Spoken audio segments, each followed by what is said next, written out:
Nous voici arrivés dans l'automne de notre année et bientôt en hiver, comme vous le savez les uns et les autres. C'est un temps, ce temps particulier où la nature se met au repos malgré toute l'agitation de notre monde. C'est un temps du passage vers le printemps à venir. Un printemps comme chaque année, là où refleuriront les fleurs de nos jardins, les fleurs des champs de nos campagnes. Alors nous nous sommes dit, en préparant ce culte, que ce n'est peut-être pas un hasard que ce dimanche particulier soit là, à ce moment-là de l'année, quand les journées deviennent plus courtes et les nuits plus longues. Non, ce n'est pas un hasard que nous soyons là, réunis et unis, lorsque nous voulons, par notre présence, nos lectures, nos prières, par l'évocation de nous souvenir de ces proches qui ont entrepris leur passage, leur Pâques, vers un matin réunis et unis les uns aux autres. Et combien c'est important. Quand nous ferons mémoire de tous ces proches et dans l'évocation, la prière et les souvenirs, de toute l'affection et de tout le soutien que nous nous devons les uns aux autres. Et combien c'est important de faire communauté, d'être là les uns pour les autres, d'avoir foi les uns pour les autres. Foi en la vie, foi en l'amour, toujours plus fort que toute mort. Foi en la comme notre foi le confesse. Et ainsi, que la tendresse et l'amour du Christ vivant, soient avec chacune et chacun d'entre nous. Amen. Chantons ensemble le premier cantique de ce dimanche matin, le psaume 92, les 2 strophes, et pour celles et ceux qui le peuvent, nous vous invitons à vous lever. Merci beaucoup.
Nous vous invitons.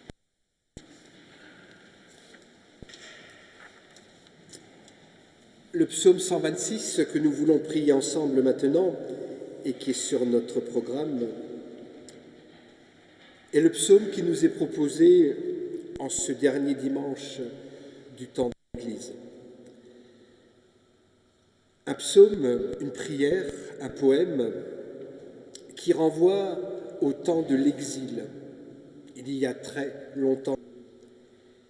L'exil, vous savez, lorsque nous sommes des fois envoyés quelque part malgré nous, dans un lieu que nous n'avons pas forcément choisi, et où pourtant il va bien falloir réapprendre à composer avec, à vivre à nouveau.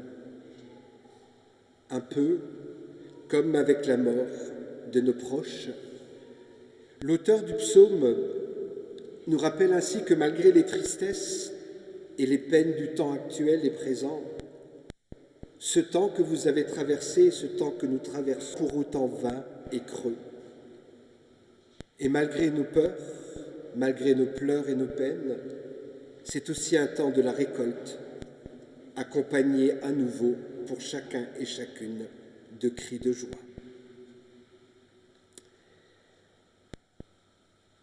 Au retour du Seigneur, avec le retour de Sion, nous avons cru rêver. Alors notre bouche était pleine de rire, de crier. Alors on disait parmi les nations, pour eux le Seigneur a fait grand, pour nous le Seigneur a fait grand, et nous étions joyeux. Seigneur, retourne avec nos captifs comme les torrents du Néguev. Et qui a semé dans les larmes, moissonne dans la joie. Il s'en va en pleurant, chargé du sac de semences. Il revient avec joie, chargé de ses gerbes. Amen. Et chantons ensemble, magnifique est le Seigneur, tout mon cœur pour chanter Dieu.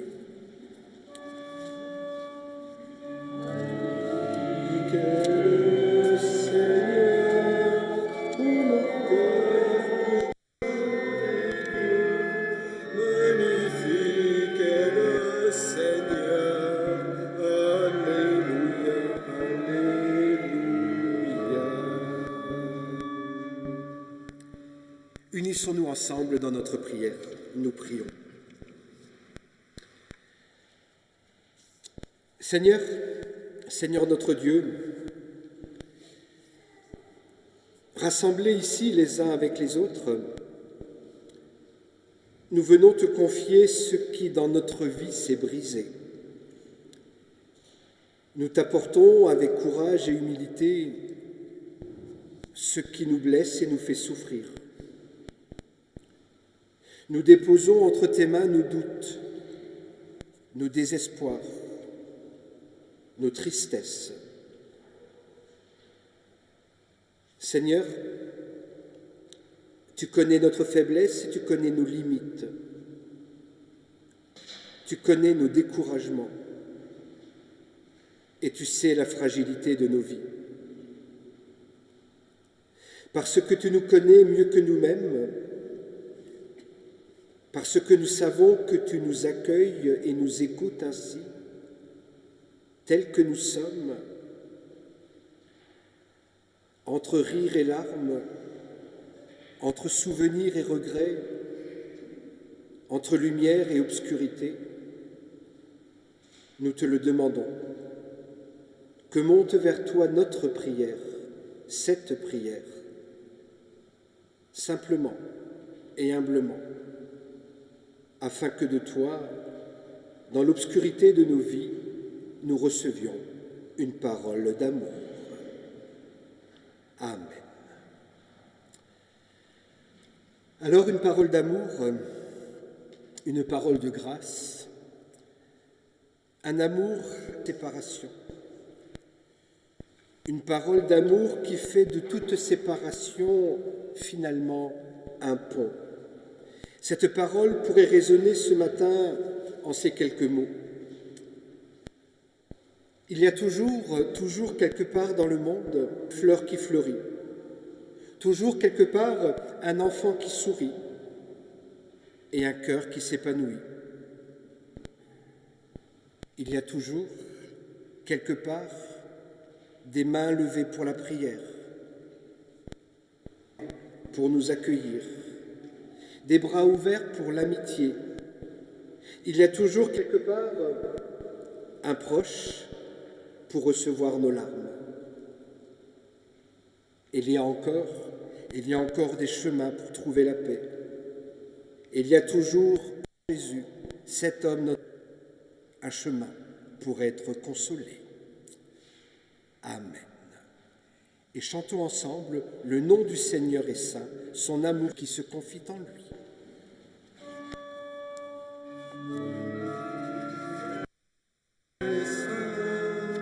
Son amour soit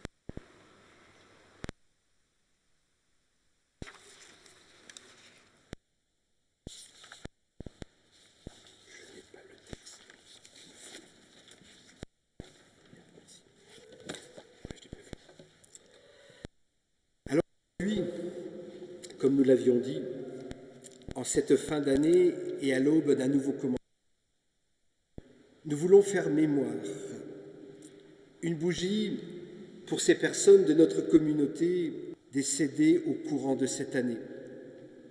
Une bougie, un symbole de lumière, pour dire que l'on n'oublie pas et témoigner ainsi d'un amour, de cet amour que nous voulons toujours plus fort que la mort.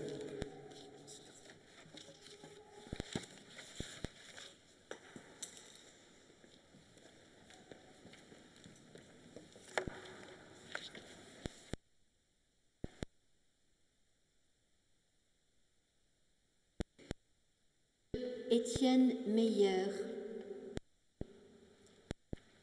Madame Aline Klog, née Michael, Madame L, née Cap de Bosque, Madame Louise Muller, née Salomon, Madame Madeleine Scherbe, née Huns, Monsieur André Kopp, Madame Marie Gail, née Fessard, Madame Berthe Savio, née Klaus, Monsieur Rémy Landbeck,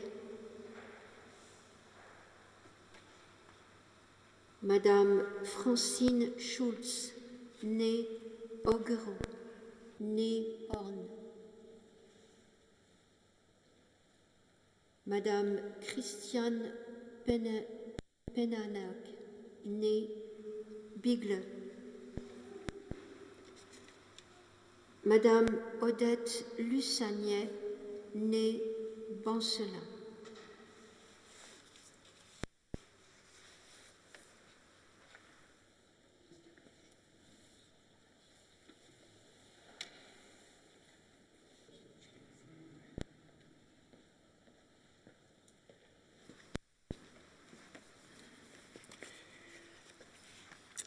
Et nous vous invitons à chanter « J'ai soif de ta présence, divin chef de ma foi ». Dans ma faiblesse, que ferais-je sans toi? Nous pouvons nous lever, si vous le voulez bien, pour chanter la première strophe.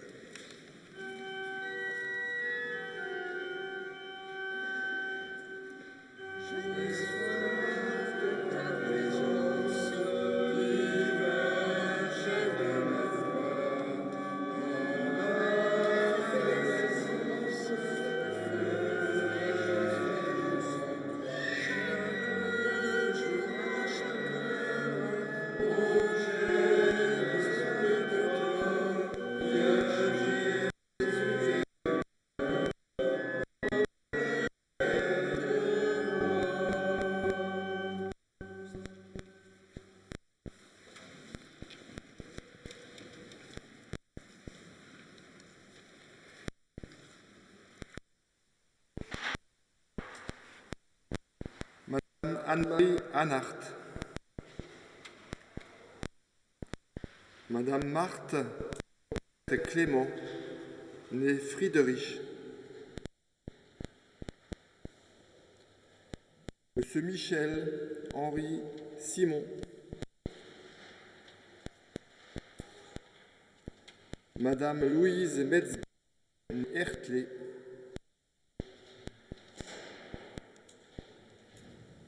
Monsieur Pierre Gangloff.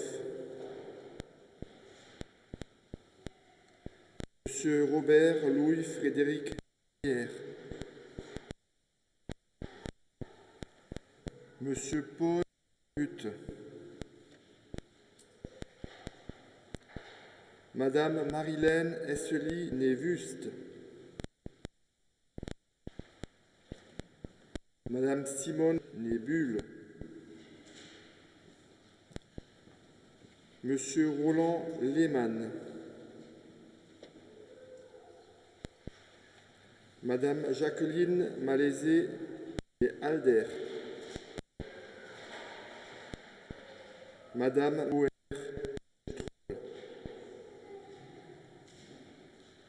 Madame Monique Stalter.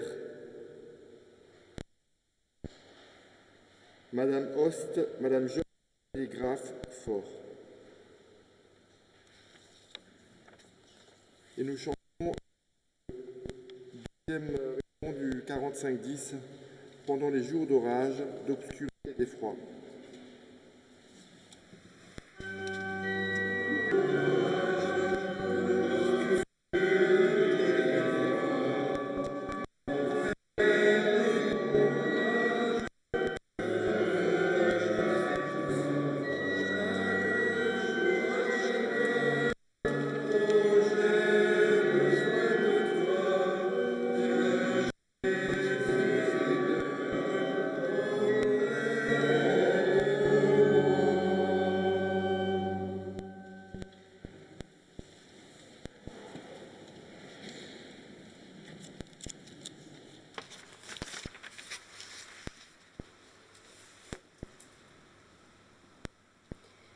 Monsieur Foltz.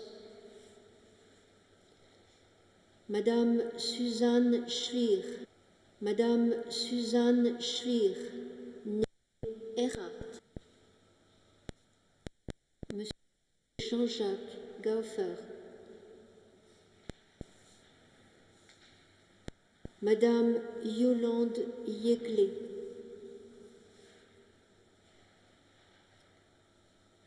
Madame Marie-Christiane Mourin, née Spisser. Madame André Brunschwiller, née Ditsch. Monsieur Salvatore Salvaggio. Monsieur Vincent Silberstein.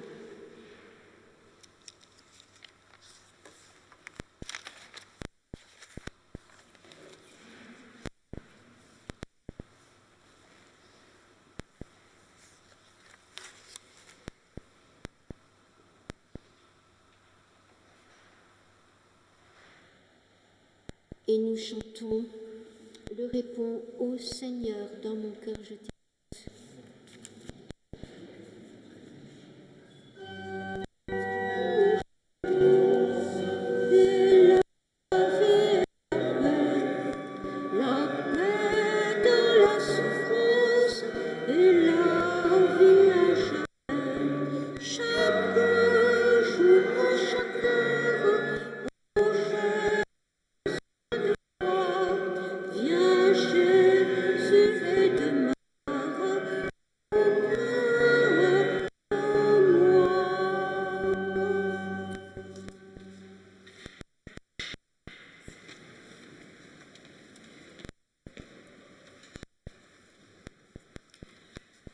Chers frères et sœurs, le texte de l'Ancien Testament prévu pour ce dimanche se trouve au livre du prophète Ésaïe, au chapitre 65. L'Éternel dit : « Car je vais créer de nouveaux cieux et une nouvelle terre. On ne se rappellera plus des choses passées, elles ne reviendront plus à l'esprit. Je ferai de Jérusalem mon allégresse et de mon peuple ma joie. On n'entendra plus le bruit des pleurs, le bruit des cris. Ils ne travailleront plus en vain et n'auront pas des enfants pour pouvoir périr, car ils formeront une race unie de l'Éternel et leurs enfants seront avec eux. Avant qu'ils m'invoquent, je répondrai. Avant qu'ils aient cessé de parler, j'exaucerai. Le loup et l'agneau paîtront ensemble. Comme le bœuf mangera de la paille, et le serpent aura la poussière pour nourriture. Il ne se fera plus ni tort ni dommage sur toute ma montagne sainte, dit l'Éternel. Seigneur, dans mon cœur, je t'écoute.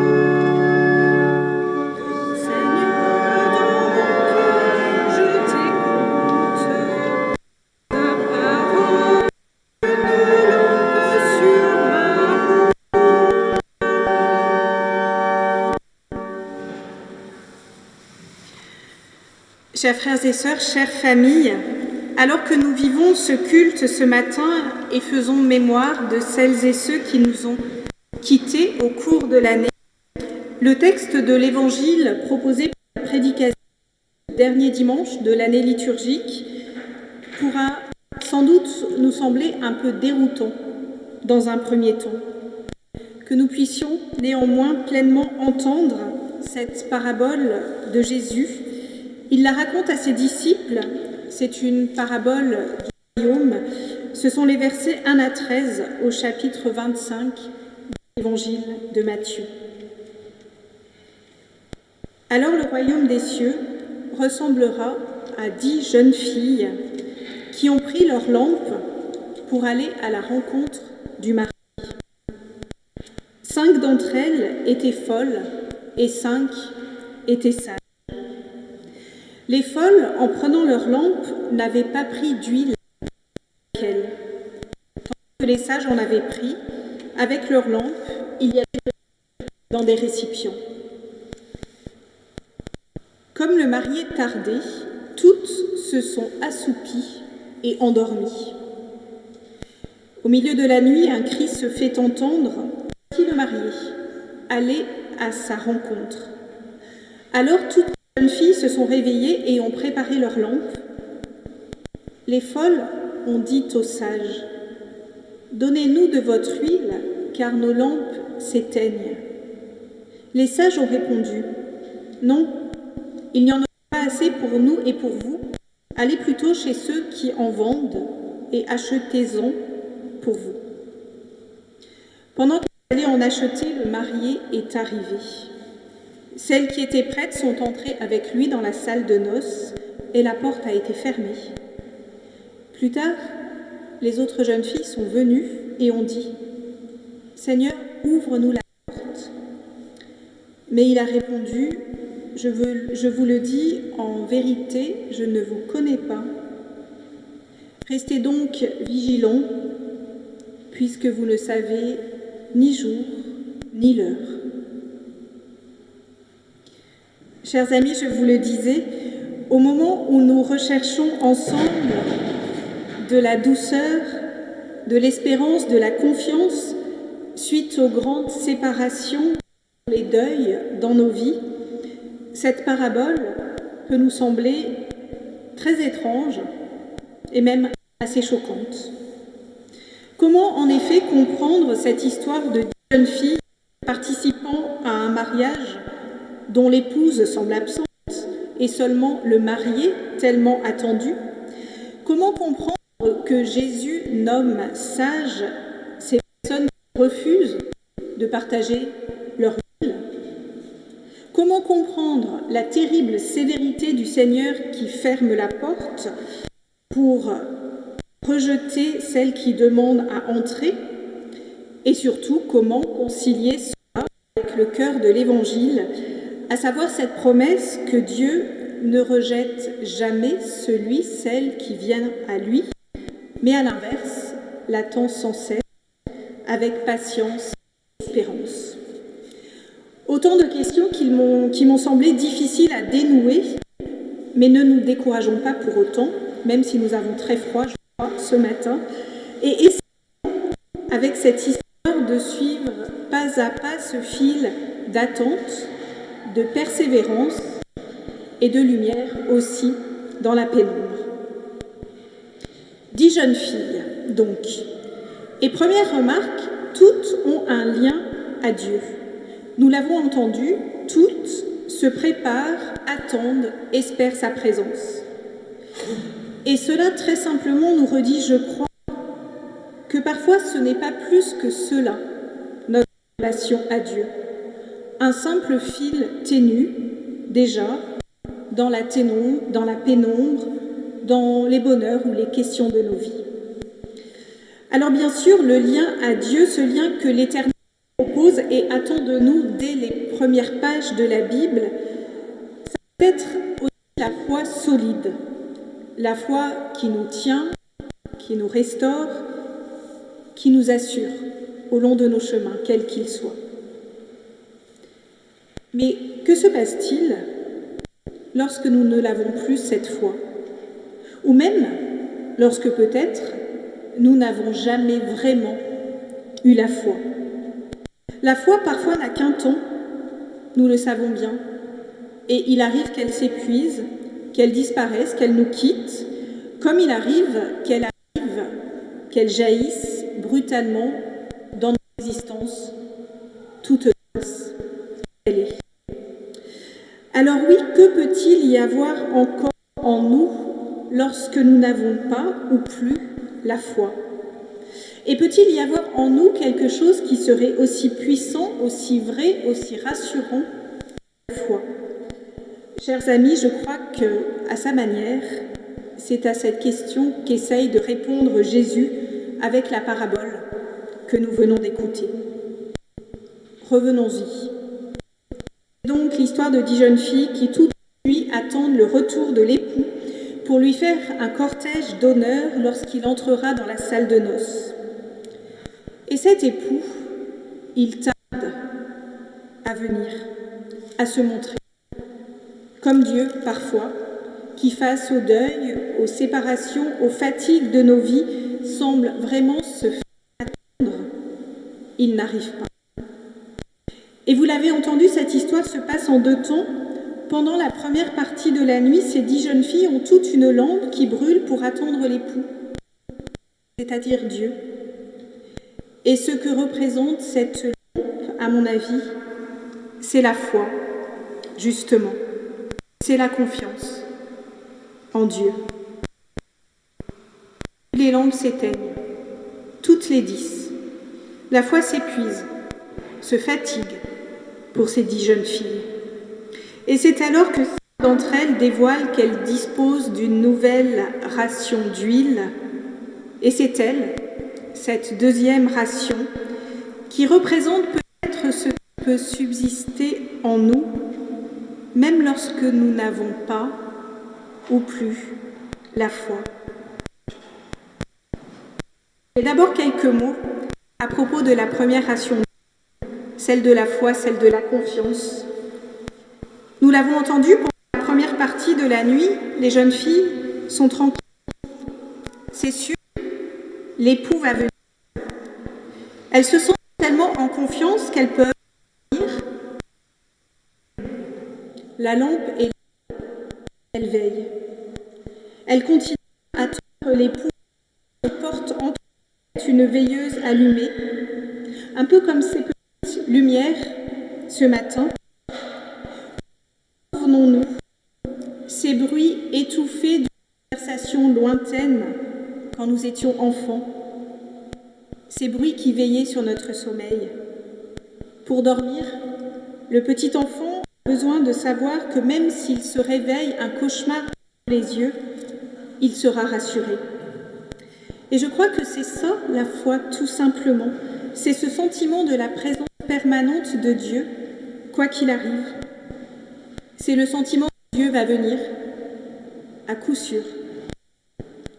Tu peux vivre tes rêves, toutes les aventures, les engagements de la vie. Tu peux t'affranchir de tous les jugements, toutes les déceptions. Tu peux traverser tous les découragements si tu te en pleurs.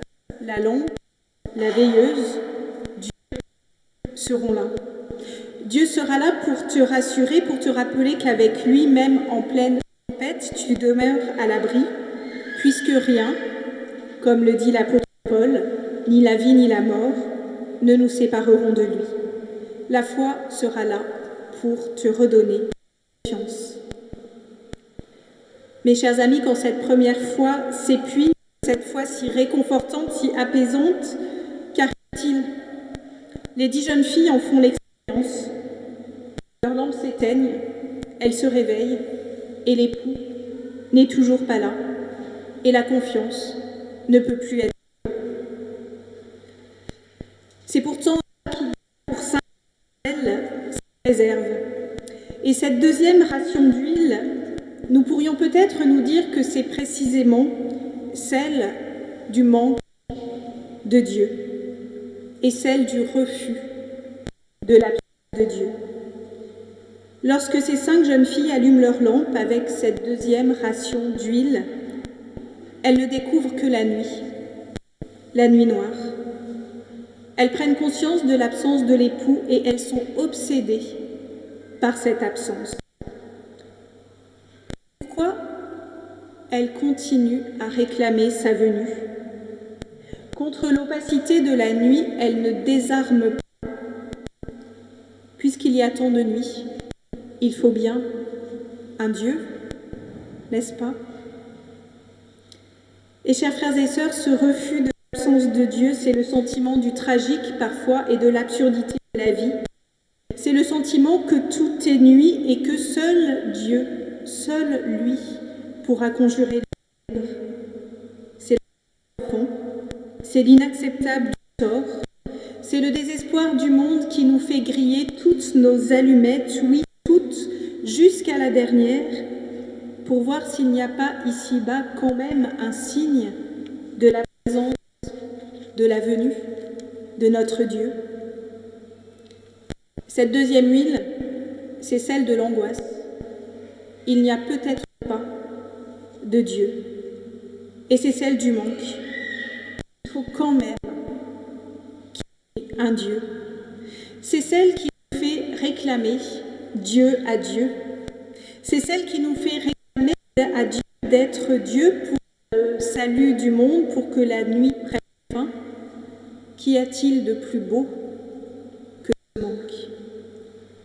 Cette deuxième huile, ce manque radical de Dieu, si difficile, l'Évangile le dit, à partager, parce que c'est difficile de partager ce que nous n'avons pas, c'est grâce à elle que les 5 jeunes filles finissent par rencontrer l'époux.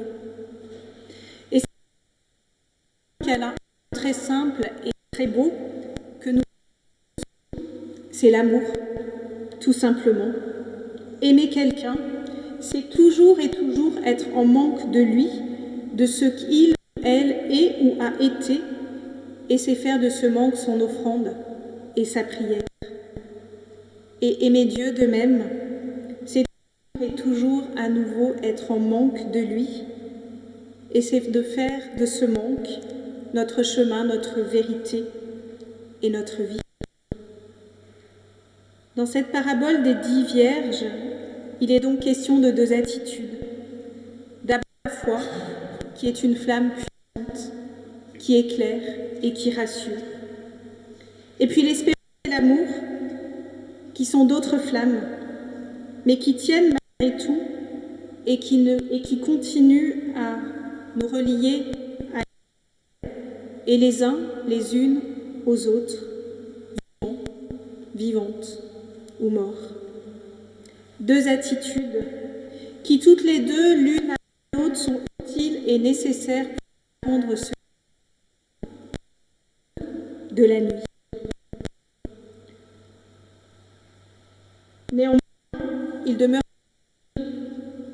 Pourquoi l'époux vient-il si tard?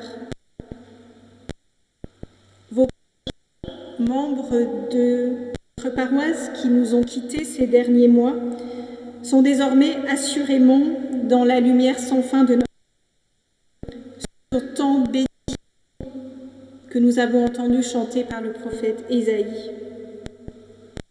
Nous qui sommes là, à voir le monde et ses injustices, les armes et les séparations, nous nous demandons, oui, notre Dieu et notre Père, pourquoi te fais-tu si longtemps attendre? Peut-être parce qu'il te faut à toi aussi, notre Dieu, le temps et le chemin pour nous rejoindre. Le temps et le chemin pour qu'enfin ta lumière puisse s'unir à nos nuits. Éternel, notre Dieu, nous te demandons, viens, ne tarde pas. Oui, viens, nous t'en prions, dans la gloire des noces éternelles, la joie imprenable et la confiance qui dure. Amen.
Rassemblés et éclairés par la parole de Dieu, nous voulons confesser notre foi. Nous le ferons à travers un texte que je vous partage et je vous invite à vous lever pour ce moment.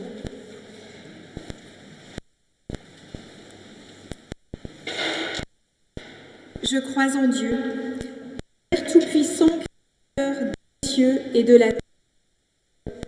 L'Éternel règne, il est l'amour de Dieu vers nous s'est révélé ainsi. Alors que nous étions encore pécheurs, Christ est mort pour nous. Je crois en Christ le Seigneur. Il est cherché et sauvé perdu.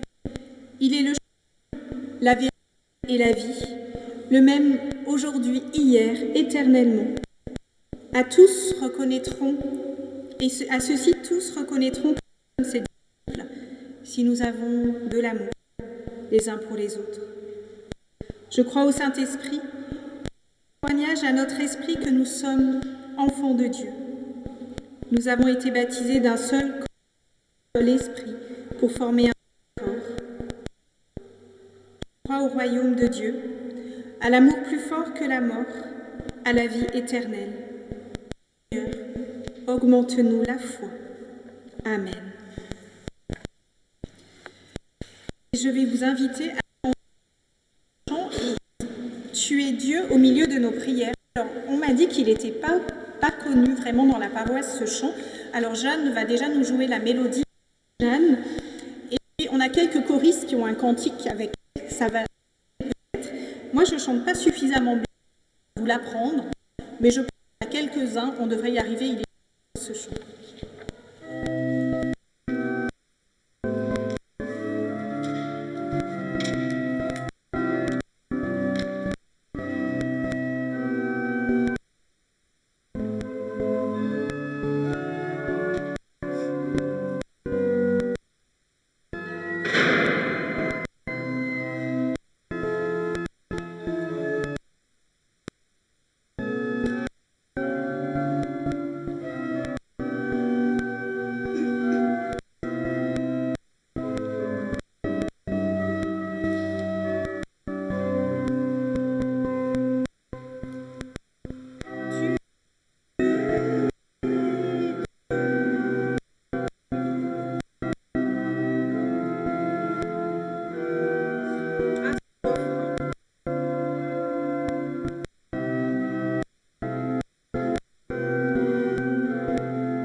Jeanne, pardon, parce qu'on n'y arrive pas. Ce que je propose, c'est qu'on prenne juste les strophes et puis hein.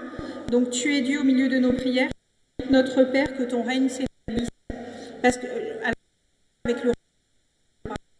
Ça vous va comme ça ?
Vous êtes, on le reprendra.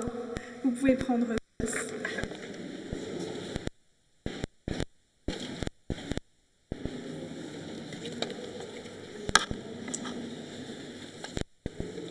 Il vous a été distribué 2 feuilles ce matin, une première avec le déroulement du culte et la deuxième avec le contenu des annonces. Il y en a pas mal, ce qui est le signe quand même d'un dynamisme incontestable dans notre paroisse protestante de Colmar. Je ne vais pas relire ce papier, je vous laisse le découvrir et aller chercher ce qui vous intéresse. Je me permets quand même d'insister sur 2 ou 3 choses particulièrement importantes. Tout d'abord, 2024, un atelier de confection des couronnes de l'Avent. Je n'en dis pas plus, vous avez l'explication sur votre petit papier. Une rencontre le mardi de l'amitié judéo-chrétienne de Colmar. Et puis, vous avez les vendredis 28 novembre, veillée de Thésée, samedi 29, rencontre du Conseil des 40 à Saint-Jean. Je vous rappelle le principe, chaque paroissien ou paroissienne qui se sent concerné par la vie de sa paroisse, invité à participer. Il n'y a pas besoin d'être élu à la réunion du Conseil des 40. Ce Conseil des 40 réfléchira tout particulièrement samedi sur le thème du mieux vivre ensemble dans la paroisse, le thème de l'accueil et de tout ce qui peut en découler. Si vous avez des choses à partager et à dire, suggérer, vous êtes les bienvenus. Et puis dimanche prochain, participatifs qui ont lieu tous les dimanches de l'Avent, ici même, dans le chœur à Saint-Mathieu.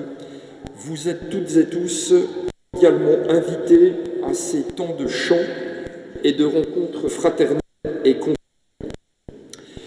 À la sortie, Yolande vous attend avec un petit étalage calendrier, almanach pour l'année 2026 qui vient, liste de lecture. Voilà, vous êtes invités, si vous êtes intéressés, à vous procurer. Et puis, je vous rappelle également que vous trouverez à la sortie une boîte en carton dans laquelle il y a des bougies. Ces bougies, elles sont pour vous. On en a lu quelques-unes tout à l'heure lors des personnes qui nous ont quittés au cours de cette année. Si vous avez envie de ramener une petite bougie à la maison de manière à pouvoir l'allumer en mémoire du souvenir de celui ou celle qui vous a quitté, n'hésitez pas à le faire. Vous pouvez aussi vous procurer une bougie et la donner à votre voisin, voisine, si vous savez que ont vécu un deuil au cours de l'année écoulée.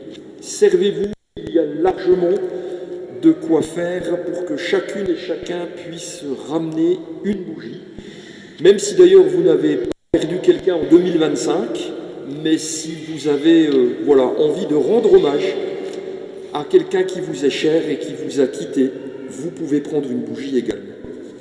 Que vous sachiez que la pastorale donc, de notre inspection de Colmar se retrouvera mardi en pastorale d'inspection. Vous vous rappelez où? À Sundofen, de 9h à 14h.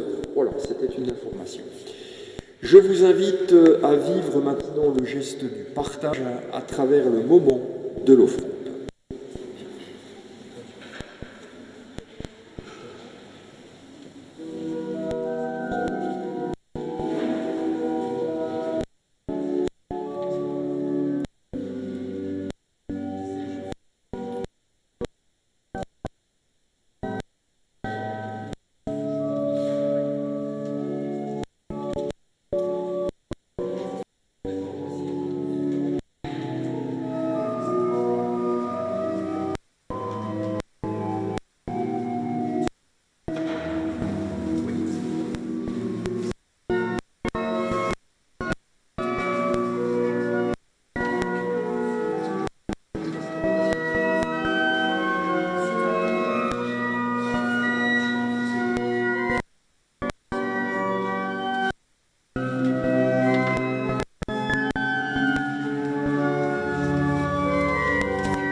Pendant que le panier termine de circuler, j'en profite, j'ai quand même oublié de vous dire que nous recherchons encore un petit peu de monde, quelques bénévoles pour assurer les permanences de l'église verte. Donc, il y a 2 tranches horaires, il y a 14h, 16h et il y a 16h, 18h. Nous avons du monde pour la tranche horaire 14, 16. Nous avons encore de bénévoles être là juste pour accueillir les gens qui rentreront dans cette église, pour la découvrir, pour avoir un moment de méditation personnelle. Donc si Vous avez un petit moment, les 4 dimanches de l'Avent, entre 16 et 10 pour qu'on puisse établir un petit planning donc, de présence. Voilà, je compte sur vous. Vous pouvez me téléphoner. Valérie, notre secrétaire. Merci beaucoup.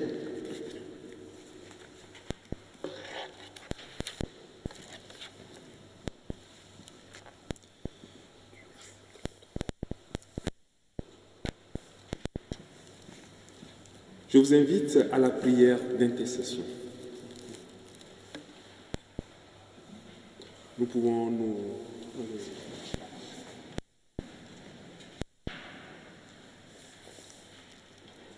Prions avec confiance Dieu, le Père Tout-Puissant, qui a reçu notre unique Jésus-Christ. Souviens-toi, Seigneur, de ton amour.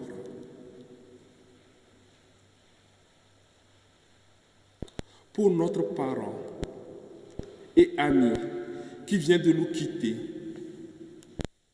afin qu'il ou elle trouve sa place dans la maison du Père, pour sa famille, afin qu'elle demeure unie dans cette épreuve. Ensemble, prions. Souviens-toi, Seigneur, de ton amour.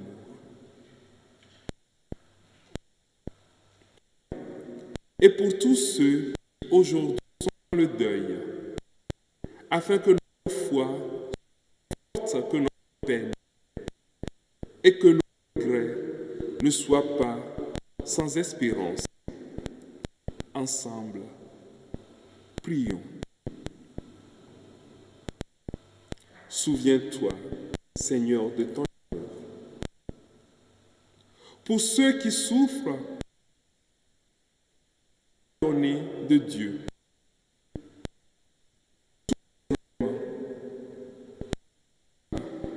Afin que leur vie sur la terre devienne plus forte.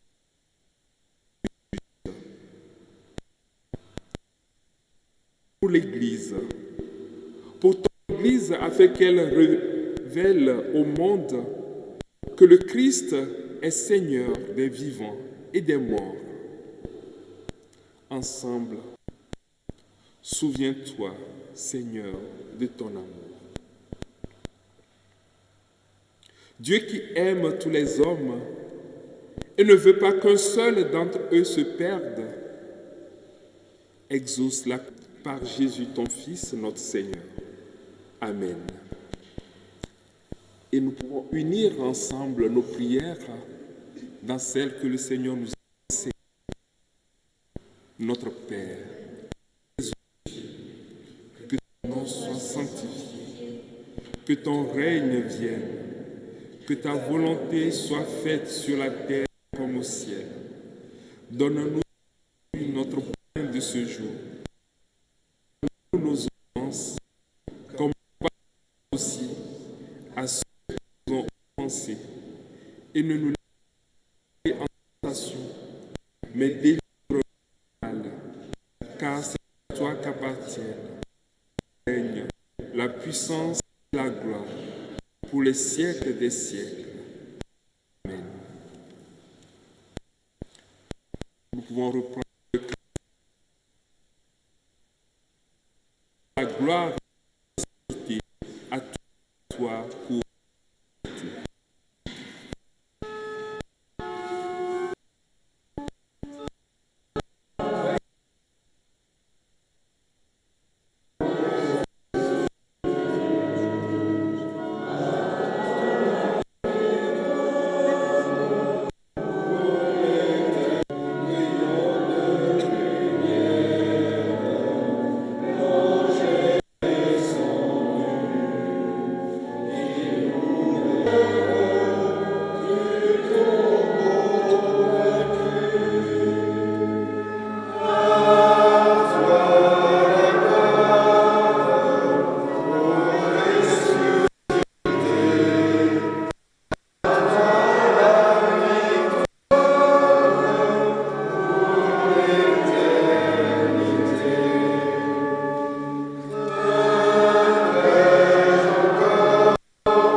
mourir en vous toute forme de mort, vous conduise à la vie éternelle. Que le Seigneur fasse rayonner l'habit de lumière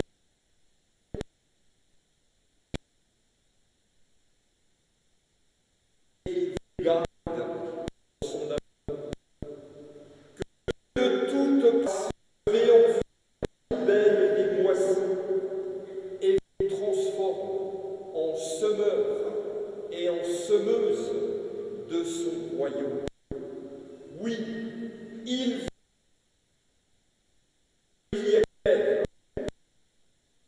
et Saint-Esprit. À lui soit le règne et la gloire pour les siècles.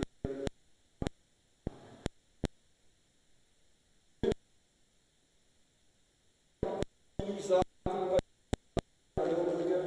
Et je vous rappelle que